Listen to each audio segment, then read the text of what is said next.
Friends, welcome back to కొత్త రుచి. మరో న్యూ రెసిపీతో మీ ముందుకు వచ్చేసానండి. వేడి వేడి గోంగూర పచ్చడి నెయ్యి వేసుకొని వైట్ రైస్ వేసుకొని తింటే అబ్బా మస్తు ఉంటుంది కదా. ముందుగా మనము ఎండుమిరపకాయలు తీసుకున్నామండి. రెడ్ చిల్లీస్ ఒక 10 to 15 తీసుకున్నాను. వాటిని రెండు కట్ చేసుకొని ఇరుపుకొని ఈ విధంగా వేయించుకోవాలి. ఎండుమిర్చి వేసుకొని గోంగూర పచ్చడి వేసుకుంటే ఆ రుచే వేరనమాట.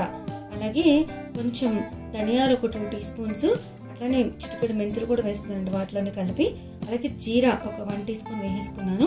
వీటన్నిటిని కొంచెం ఆయిల్ వేసుకొని జస్ట్ చిన్న చిటికెడు ఆయిల్ వేసుకొని ఈ విధంగా వేయించుకోవాలి. సిమ్లో పెట్టుకొని వేయించుకోవాలండి. ఈ గింజలు నేను సపరేట్ చేశాను, ఎందుకంటే గింజలు వేసుకుంటే మాడిపోతుంది. సో అలా కాకుండా తర్వాత కొంచెం వేగిన తర్వాత గింజలు కూడా యాడ్ చేసుకుంటే బాగుంటుందన్నమాట. ఇలా ఎండుమిర్చితో గోంగూర పచ్చడి రుబ్బుకొని తింటే అబ్బా ఏమా ఉంటుందన్నమాట. ఇది మనం రోటిలో చేసుకుంటే ఇంకా బాగుంటుందండి. నేను రాళ్ళ ఉప్పు వేసుకున్నాను. సరిపడినంత రాళ్ళ ఉప్పు వేసేసుకొని దాన్ని కూడా కొంచెం ఇట్లాగా వేయించుకోవాలి. ఇలా వేయించుకోవడం వల్ల మనకి గోంగూర పచ్చడి అసలు అంటే నిల్వ ఉంటుంది. ఇలాగా మనం పక్కకు తీసేసుకున్నాము. ఇలా పక్కకు తీసేసుకున్న దానిలో అదే ప్యాన్లో నేను పుల్లటి గోంగూర అంటే పులిహోర గోంగూర అండి. ఈ గోంగూర ఎర్ర గోంగూర అనమాట. చాలా టేస్ట్ ఉంటుందండి. ఎర్ర గోంగూరతో మనం గోంగూర పచ్చడి చేసుకుంటే అది చాలా రోజులు నిల్వ ఉంటుంది. అలాగే మనం ఆయిల్ ఒక 1/2 teaspoon వేసుకొని ఈ గోంగూర నేను ముందుగా వాష్ చేసుకొని కొంచెంసేపు ఒక 1 hour నేను ఒక పేపర్ మీద వేసి ఆరబెట్టుకున్నాను. ఎందుకంటే ఇలా ఆరబెట్టుకోవడం వల్ల గోంగూర పచ్చడి అనేది నిల్వ ఉంటుంది. అట్లానే సంవత్సరం పాటు నిల్వ ఉండే పికిల్ కూడా మనం చేసుకోవచ్చు. ఇలా చేసుకుని నిల్వ పెట్టుకోవచ్చు. కానీ నేను ఇన్స్టెంట్గా మనకి ఇంట్లో ఒక 4-5 daysకి మనం తినే విధంగా నేను ప్రిపేర్ చేసుకున్నాను అనమాట. చూసారు కదా, కొంచెం ఆయిల్ అది వేసేసుకొని కొంచెం ఇట్లా కుక్ అవ్వాలన్నమాట. గోంగూర ఇలా వేయించుకోవడం వల్ల ఆయిల్లో వేయించుకుంటే మంచిగా ఈ గోంగూర కుక్ అయిపోతుంది. అలాగే మన ఇంట్లో రోలు ఉంటుంది కదండి, రోట్లో ఈ గోంగూర పచ్చడి దంచుకు తింటే బాగుంటుంది టేస్ట్. మనం మిక్సీలో కూడా వేసుకోవచ్చు, కానీ మాకు రోలులో వేసి నేను ఈ విధంగా రుబ్బుకున్నాను అనమాట. ఇట్లా దంచుకున్నాను. ఇట్లా దంచడం వల్ల రోట్లో వేసి దంచడం వల్ల పచ్చడికి రుచి అనేది బాగుంటుంది.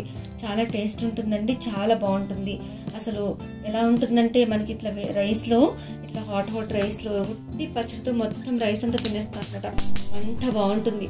చూస్తారు కదా, ఇట్లా రోట్లో వేసుకొని ఆ గింజలు ఇవన్నీ అంటే ధనియాలు అట్లనే మెంతులు అలాగే కొంచెం జీరా వేసాం కదండి, వీటన్ని బాగా నలిగేంత వరకు నూరుకోవాలి. నేను కొంచెం చింతపండు తీసుకున్నానండి.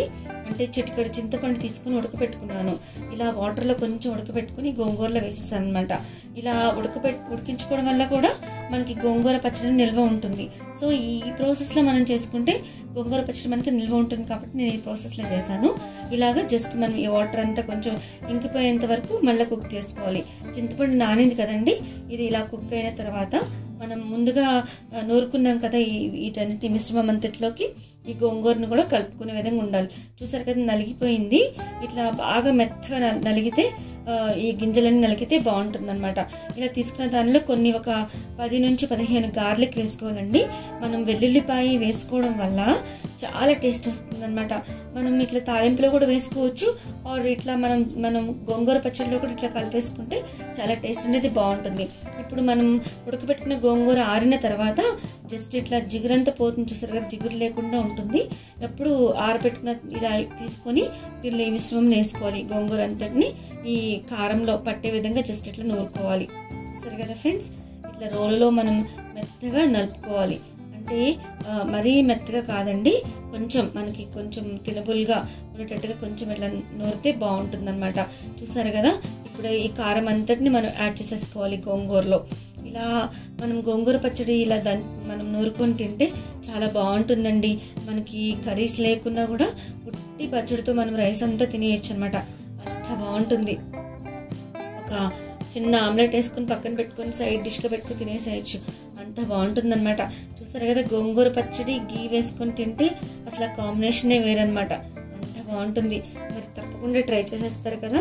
మీరు ఎప్పుడైనా ట్రై చేయకపోతే తప్పకుండా ట్రై చేయండి ఫ్రెండ్స్. చూసారు కదా, ఇట్లా మనం పక్కకు తీసుకొని పెట్టుకున్నాము.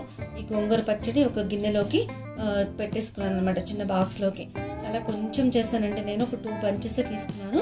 సో ఒక 2 బంచెస్ అంటే కొంచెం అవుతుంది మనకి గోంగూర పచ్చడి. మనం ఇప్పుడు దీన్ని తాలింపు పెట్టేసుకుందామండి. చిన్న బాండి తీసుకొని దానిలో ఒక 2 టీ స్పూన్స్ ఆయిల్ వేస్తున్నానండి. ఆయిల్ బాగా హీట్ అయిన తర్వాత ఒక 2 ఎండుమిర్చి ఇట్లా తాలింపులో వేసేసుకోవాలి. అలాగే కొంచెం పచ్చిశనగపప్పు ఒక 2 టీ స్పూన్స్ వేసుకోవచ్చు. మినపప్పు కూడా వేసుకోవచ్చు అండి, కొంచెం ఒక 1 టీ స్పూన్. నా దగ్గర అవైలబుల్గా లేదు కాబట్టి వేయలేదు. అట్లాగే జీరా ఒక 1 టీ స్పూన్ వేసాను.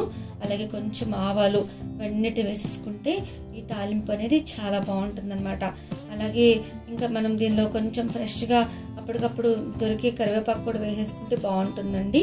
ఇలా తాలింపు పెట్టేసుకున్న దాన్ని మనం జస్ట్ ఇట్లాగా చూస్తారు కదా, కొంచెం ఇప్పుడు కరివేపాకు యాడ్ చేసుకున్న ఫ్రెష్ కరివేపాకు వేసుకున్న తర్వాత మనం